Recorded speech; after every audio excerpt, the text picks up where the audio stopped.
Approximately every 3 minutes, one person in the U.S. is diagnosed with leukemia, lymphoma, or myeloma. These are blood and bone marrow cancers. Well, in the summer of 2022, Houstonian Anuj Patel was diagnosed with leukemia. He went to see the doctor after he had trouble catching his breath doing normal things like taking a walk or riding his bike. In May, I had a full physical and everything was clean. In fact, I even went back and checked. My blood counts were perfect. Everything was normal. By the time I was diagnosed, I had 80% of my bone marrow cells being cancerous. Anuj Patel started chemotherapy within 5 days of discovering he had acute lymphoblastic leukemia. His 2 young sons were away at sleepaway camp. He first spoke with them in a video call. Dad, you're in a hospital, aren't you? And I said, yeah. And you could see the pole, your IV pole. And he said, are you sick? And I said, yes. And he said, well, what do you have? Do they know what it is? And I said, it's leukemia. I tell people it's like learning 5 different languages in about a week's amount of time, because it's a whole different set of terms and medicines and treatments and just all of it. And it's just this, like a crash course in how quickly can you learn 5 languages. After months of treatments and hospital stays, Anuj found a match for a bone marrow transplant. The transplant in January of 2023 was successful, and Anuj is now cancer-free. I'm grateful to all the thousands of people it required to be able to save my life. To be treated that way and to know that people genuinely care about you and your family and your life, that went so far for both of us. Well, Anuj and his wife, Perry Patel, are so grateful and thankful to the doctors and the Leukemia Lymphoma Society that they are now raising funds to fight these diseases. Christina Triggs works with the Leukemia Lymphoma Society of the Texas Gulf Coast. Thank you so much for coming in this morning. Absolutely. Thank you for having us. Yeah, so you guys are not just raising awareness of these cancers. I mean, how are you helping to find a cure? Yes, absolutely. The advocacy and awareness is so important to what we do. But another part of it is the research. And so we have, over our 75 years, we have funded $1.7 billion to cancer research. And since 2017, we have helped get 70% of the new treatments approved by the FDA. Oh, wow. Yes. I mean, those are major milestones, and we're going to get in a second to some of the strides that doctors and researchers have made in leukemia and blood cancer.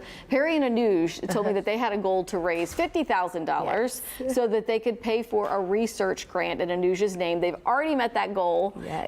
But you guys obviously, I mean, people can always donate, but how can people watching this give? Absolutely, yes. We're so excited for everything that Anuj and Perry have done and what they've set out to accomplish. So they can find, if they go to LLS.org, they can find our local Houston campaign, and then if they want to specifically support Anuj and Perry, they can find their personal link on y'all's website. Awesome. We're going to link people to that exactly on click2houston.com.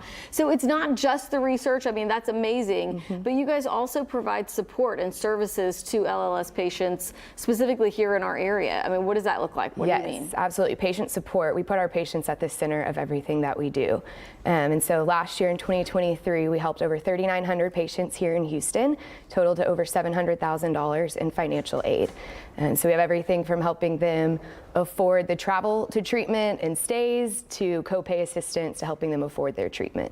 Wow. I mean, even things like when you're going to get treatment in the medical center, it's super expensive to Absolutely. park. Parking, yes. So you guys help pay for parking for families who might need that. Yes, parking, travel, airfare, if they need to fly into Houston to get their treatment, really any cost that's involved with it. Yeah.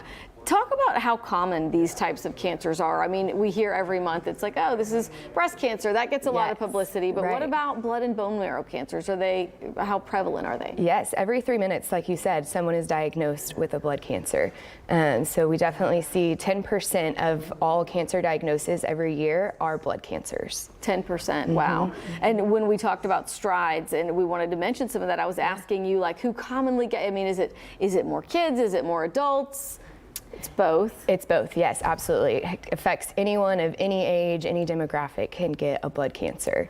But, it's hard to talk about, but talking about sort of the survivability of it, and you gave me a great number that I thought was very promising in kids. Yes, specifically leukemia is the #1 type of cancer that you see in children, and so we've seen great strides in the survival rate. In the last several years, it's gone from 30% up to 90%. 90%. I mean, is that just because of research, because people are noticing and getting to the and I will ask you what will they notice to get treatment sooner? Yes, absolutely. So it is, I think there's more eyes on it, it's more awareness, and then there's just been a lot of new FDA approvals and new drugs for blood cancer specifically. Wow. In Anuj's case, I mean, he mentioned at first he thought it was going to be some sort of heart issue that he was experiencing when he noticed he was short of breath. But I mean, how does it present itself, say, in kids? Like, how might you know that your child needs to see a doctor? Yes, absolutely. It is sometimes hard to diagnose because a lot of the symptoms that you see in blood cancers are just everyday illness symptoms as well. So fever, fatigue, bone joint, and then just even getting a lot of infection sometimes can be an indicator. Oh, wow. And obviously, if you're seeing your general practitioner, that is something that then they would hopefully notice. Yes. Multiple visits and refer you on to a specialist. Yes, absolutely. To take care of that. But I've heard so many stories from our patients too that they've gone to the doctor multiple times and they're diagnosed with the flu or something, and they're sent home just to treat that, and it ends up being a blood cancer. Yeah. So it is one of the reasons the research is so important, is to try to get detection sooner. And so then what would you say to parents or anybody, I guess, who notices unusual symptoms and you feel like you go to the doctor and you get 10 minutes and then you're out and you're like, something's not right? Yes, absolutely. Just don't wait and fight for yourself and for your kids, and really make sure that if you see that something's wrong or something's abnormal, make sure that you're drawing attention to it. Oh, all right, absolutely. I know we hope to do more, and I know our health reporter Haley Hernandez is going to do more on donors with this issue, but that's really big too. It was big in Anuj's case because almost all leukemia patients are going to need some sort of transplant. Yes, it's very common for a blood cancer patient to have to do a bone marrow transplant, and that can be rare to find because you have to find the specific donor match that's going to work for you. Yeah, so if you are not on the registry to get out there and be able to donate, I mean, you probably encourage people to do that. Yes, absolutely, yes. All right, Christina, thank you so much for coming in today. We appreciate your help. If you want any of the links, want to learn more about the Leukemia Lymphoma Society or how to give, we're going to put all of that for you on click2houston.com. I hope you have a great day. You too, thank you. Thank you.